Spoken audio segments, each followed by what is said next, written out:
Hello दोस्तों, आप सभी का एक बार फिर से डीएस टॉप क्लासेज में स्वागत है। आज हम बात करने वाले हैं क्लास 10 का एक इम्पॉर्टेंट चैप्टर जिसे बोलते हैं विद्युत धारा। एनसीईआरटी में अगर आप इस चैप्टर को साइड बुक में देखेंगे तो अलग अलग भाग में दिया रहता है, लेकिन हम एनसीईआरटी को फॉलो करते हैं और आपके एग्जाम में एनसीईआरटी से ही क्वेश्चन आता है।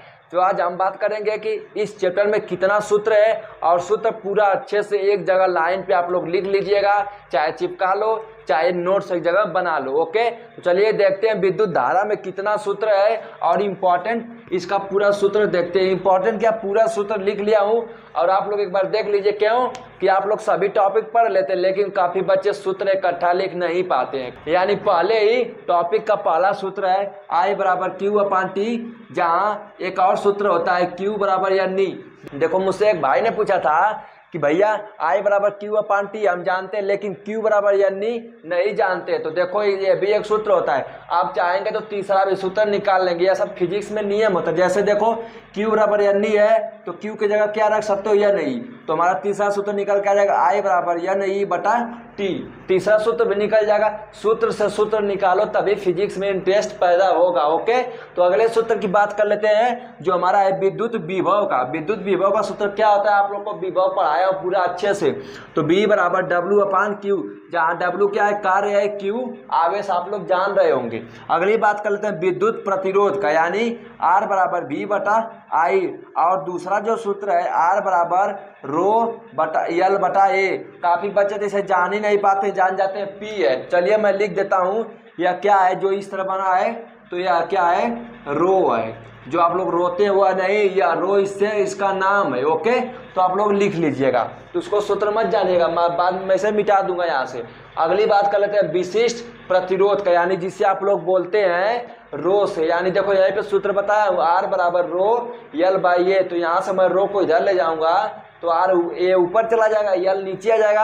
अगर आप लोग यह सूत्र याद कर लेंगे और यह नहीं याद करेंगे तो निकाल लेंगे। तो चलिए बात कर लेते हैं भैया, जो हमारे इस चैप्टर का मोस्ट इम्पॉर्टेंट टॉपिक है, क्या है, ओम का नियम। ओम का नियम क्या होता है, V बराबर IR होता है। इसे ज़्यादा से ज़्यादा आप लोग को याद करके रखना है, क्योंकि यह कम से कम 4 नंबर में ओम का नियम आता है। तो सिर्फ यही लिख कर आ जाएगा तो मिलेगा नहीं, यह सूत्र, इसका थ्योरी सत्यापन अच्छे से आप लोग को आना चाहिए।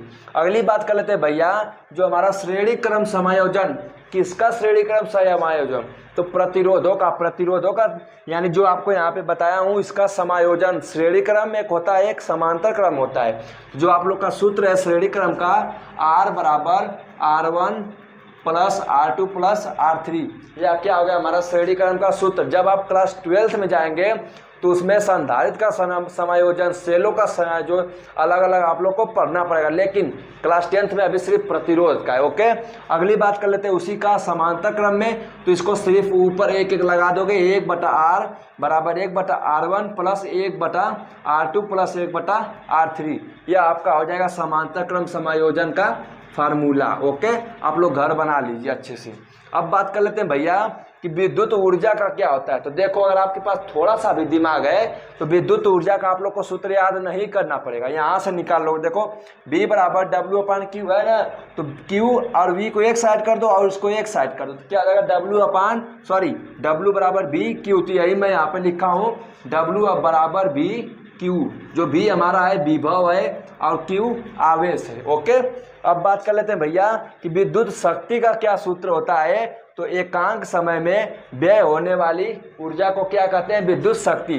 तो यहाँ से आप लोग देख सकते हैं P बराबर W अपान T, एक सूत्र यहाँ से।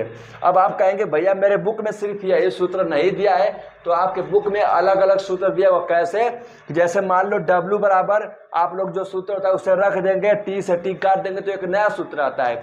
एक और कौन सा सूत्र आता है, देखो यहाँ पर P बराबर V बटा VI, ये भी एक सूत्र है शक्ति का, लेकिन आप लोग ओम के नियम से यहाँ से निकाल सकते। तो मैं सभी सूत्र नहीं लिखा हूँ क्योंकि आपको दिक्कत हो जाएगी, आप लोग निकाल लीजिएगा। जो सूत्र आप लोग को न्यूमेरिकल यूज करना रहेगा निकाल लीजिएगा।